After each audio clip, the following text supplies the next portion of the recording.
Going to the movies is a beloved American pastime, but the business hasn't always been this way. Figuring out how to record film was a difficult process.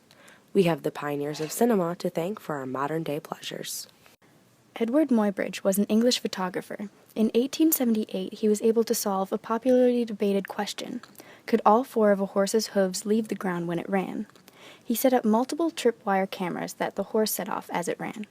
When the pictures were looked at one after the other, it gave the illusion of movement. A.T.N. Jules Mary designed and built the world's first portable motion picture camera in the 1800s. It resembled a rifle and was called a fusil photographique.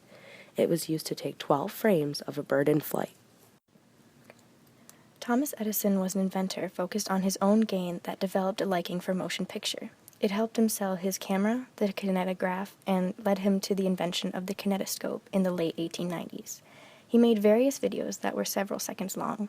These clips were of things such as people sneezing, kissing, or dancing. But what few people knew was that William Kennedy Dixon, Edison's assistant, was the actual inventor of the kinetoscope and kinetograph. However, since Dixon was only an assistant, Edison took the credit and the profit.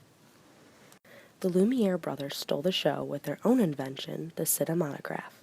Their creation was essentially a portable camera that projected short films on a screen. This invention led to the birthday of the movies on December 28, 1895, in Paris. 1902 marked the opening of the first storefront theater, otherwise known as a Nickelodeon. Average stores on the street were converted into a place to go and watch movies. These were the first versions of the modern-day theater. By 1910, 5,000 Nickelodeons were open across the country. In 1908, the Motion Picture Patent Company, also known as the Trust, was founded by Edison.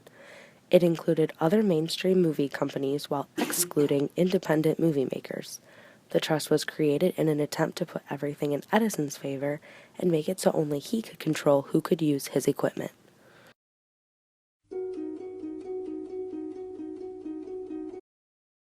The first problems the industry had to face were the local censorship boards. Movies were considered dangerous because of the late hours they were open, the size of the population in the city, and the types of people that attended. Later, the actual content of the movies themselves began being questioned, which led to the National Board of Censorship. This was the first example of an industry that regulated itself. This restored some trust in the business. When Edison's trust became too strict and the dictatorship became too much, the business packed up and moved to California. Edison had taken too much control of the industry. After the move, filmmakers found the freedom to make the type of movies they wanted, the way that they wanted. The sunshine, good weather, and variety of locations made it a perfect spot for their creativity. After the move to California, famous movie stars arose, and the classical Hollywood style that we're all familiar with was formed. This new style contained multi-reeled, feature-length films as opposed to one-reeled shorts that the industry was used to. This time period was also the birth of the studio. Immigrant Jewish American businessmen converted their studios into Nickelodeons and eventually bought and built theater chains. They also built production facilities called studio lots. These studio lots led to the factory system where they produced film almost like they were on an assembly line. These old studio systems had an oligarchy in attempts to beat all competition.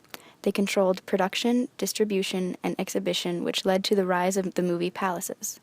These were 2,000 to 5,000 seat theaters that were modeled after exotic locations.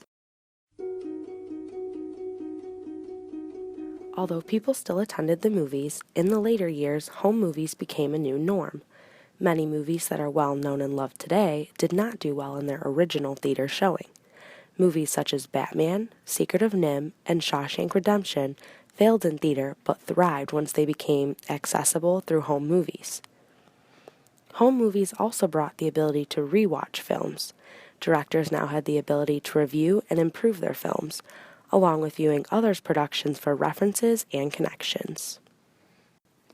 Over the years, production, style, exhibition, and purpose in the film industry has changed drastically. In the future, it is sure to change and expand even more. Maybe in the future, we'll expand 3D movies to 3D holograms. Maybe we'll have futuristic glasses that give us the illusion of being in the scene itself. We might even expand on 4D movies, giving us smells and movement.